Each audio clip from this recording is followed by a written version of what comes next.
I think the abuse of Irish heritage by the government is absolutely unmanageable. The GPO is our national monument. The GPO, the Moore Street area, is the most important battlefield site in the country. It is the most important physical symbol that exists in this country for the struggle of Irish freedom. And I believe it's one of the most important connections that we have with the men and women of 1916. It is the ground zero, the epicenter of that fire of freedom that was lit in the hearts of that revolutionary generation.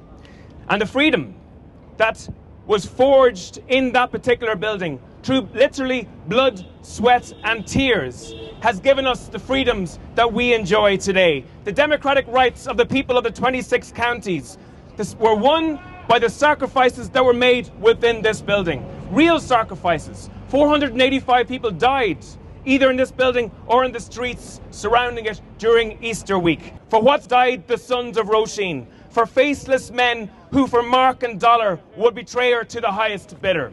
It's also important to say that the rights of every minister in Leinster House to govern this country come directly from the sacrifice that was made in this building. The very sovereignty that they claim was ceded in this building. The very sovereignty that gives them the power to make a decision about this building was actually forged in this particular building.